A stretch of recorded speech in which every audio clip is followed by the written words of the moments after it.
Hello dear students, how are you all? Hope you all are fine. Hope you all are fit and healthy at your home. I am Sandhya Patel, your class 6 science teacher from St. Mary High School. In our previous class, we have seen the different method of separation, and today we are going to see further what is given in your textbook.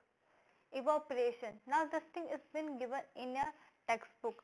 Now what is the meaning of evaporation? Let's see. The process of conversion of water into its vapor is called evaporation. That means when a water is been converted into vapor, that process is known as evaporation. The process of evaporation takes place continuously wherever water is present. So the evaporation is a process that takes place in the water, and wherever the water is been present, the evaporation process takes place continuously.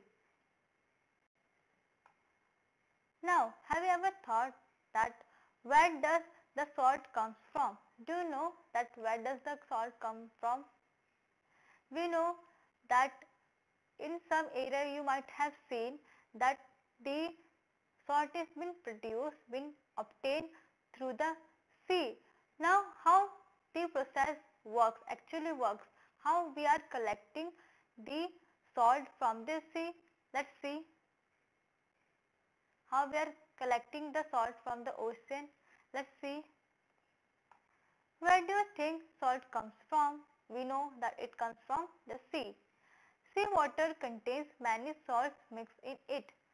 Now here what is written, that sea water contains many salts that are mixed in it. One of these salts is the common salt. So among the different salts that are present in the sea water, among them one is the common salt. The salt which we use to eat to make the food is known as common salt. So the common salt is one of them. When sea water is allowed to stand in shallow pits, water gets heated by sunlight and slowly turns into water vapor through evaporation. Now what happens? The sea water is allowed to stand in a shallow pit. A shallow pit is been made near the sea area. Then what happens? The sea water is been allowed to stand in those pits and water gets heated. How they are being heated? With the help of sunlight. The sunlight heat the water, and due to this heat what happens? The water is been converted into water vapor through the process called evaporation. We have just seen that what is evaporation. Evaporation is basically the process of converting water into vapors, right? So due to the sunlight, the water get heated and it converted into water vapor. In a few days, the water evaporates completely, leaving behind the solid salt as shown in figure 5.12. Now what happened? In few days, the water is been allowed to stand in that space, and they are lived for some days, and after some days what happens? The water will completely get evaporated, and therefore they will leave behind the salt. You can see in the picture that this is the pit that are been made, and in this pit the water are allowed to stand for few days, and after few days what happens? The water get evaporated into the sun, will get evaporated, and the salt will remain there. You can see in the picture, this are the salts, right? These are the salt particles of the salt. So as soon as the water get evaporated, the water leave behind the solid salts. Common salt is then obtained from this mixture of salts by further purification. Now as we have discussed that sea water contains many numbers of mixed salt, so we only need common salt. So what we do is we purify that mixture of salt and obtain the common salt from that.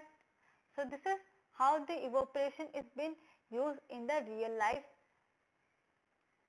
and I hope evaporation is clear to all, that what is evaporation, how and where we are using this evaporation process. Now let's see ahead.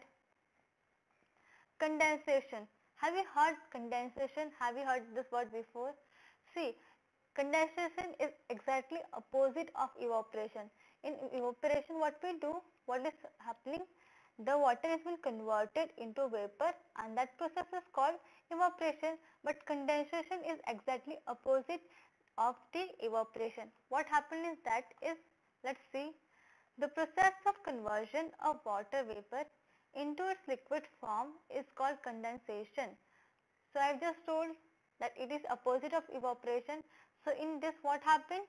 The process, the water vapor is been converted into a liquid form, and this process of conversion is called condensation. Did you ever see water drops condense under a plate that has been used to cover a vessel containing milk that has just boiled? Now you must have observed this thing. Whenever your mom boils milk and they keep it aside and cover it with a plate or with a lid, what will happen? After some time you will come to see that the plate that is been used to cover that vessel, on that there are water droplets present on that plate. So why this thing happen? Because the milk, from milk the water vapor go up and it get condensed, and the water droplets stick on the plate. So this is what is condensation. So I hope this condensation and evaporation, both the things are clear to you all. Now let's see ahead. Use of more than one method of separation. Now sometimes what happens, what is the meaning of this thing?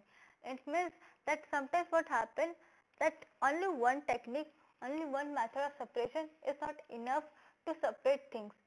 So then we require more than one method of the separation to separate the mixture. So there is an example been given. Let's read. Take a mixture of sand and salt. How will we separate this? Now what you have to do, you have to take a mixture of salt and sand, and if you mix them, then if you want to separate them, what you will do? How will you separate this thing? So what will we do? Let's read. Keep this mixture in a beaker and add some water to it. Now what you have to do? You have to keep this mixture in a beaker and add some water to it. Leave the beaker aside for some time. You will see that the sand settling down at the bottom. When you leave the beaker aside for some time, after some time what happens? The sand will settle down at the bottom of the beaker. The sand can be separated by decantation or filtration. Now the sand that is been separated, that is been settled down at the bottom of the beaker, you can easily separate it with the help of decantation, either decantation or with filtration. So this is how we are going to separate the sand and salt. We are using two methods, that is sedimentation and decantation. What is sedimentation? In that the heavier mixture, the heavier substance is settled down and the lighter will flow upside, right? And in decantation, the liquid part will be removed by decantation. So this are the mixture of two methods. Now let's read ahead. What does the decanted liquid contain? Now the liquid which we decanted, what it contains? Do you think this water contains the salt which was there in the mixture at the beginning? Now we are decanting the liquid, so it will contain salt, some amount of salt, but it will not contain all the total amount of salt that we have added in the beginning, right? So now what we have to do, how we are going to separate the salt with the liquid from the liquid? So let's read. Now we need to separate salt and water from the decanted liquid. Now the liquid which we have decanted, from that we have to separate the salt. So what we will do? Let's read. Transfer this liquid to a kettle and close its lid. Now what we will do? You will transfer the liquid in the kettle, as you can see in the figure. This is kettle. In this you have to take the decanted liquid. And you have to close the lid. Heat the kettle for some time. Do you notice steam coming out from the spout of the kettle? Now you have to heat that kettle, and after some time you will notice that the steam is coming out of the kettle. You can see in the picture that kettle has been heated and the steam is coming out from the spout of the kettle. Take a metal plate. Take a metal plate with some ice on it. Hold the plate just above the spout of the kettle as shown in the figure. Now what you have to do, you have to take a metal plate with some ice on it, and you have to hold that plate just above the spout, that is the mouth of the kettle, and you will observe something. You can easily see in the figure that the person is holding a plate over the spout of the kettle and some ice cubes are being kept on it. So what you will observe, that all the water in the kettle boil off. You will observe that with the water vapor is been converted into the liquid. Here you can see, right, the water vapor is coming out of the kettle and it is been condensed and it is again converted into the liquid. When the steam comes in contact with the metal plate cooled with ice, it condenses and forms liquid water. I just explained that the steam is coming out from the kettle and it is cooled with the ice that is kept on the metal, and it is condensed and again it is converted into liquid water. The water drop that you observed falling from the plate were due to condensation of steam. Now why the water drops it been formed, how they are been falling? Because we know that condensation of steam is taking place. After all the water has evaporated, what is left behind in the kettle? We have thus separated salt, sand and water using process of decantation, filtration, evaporation and condensation.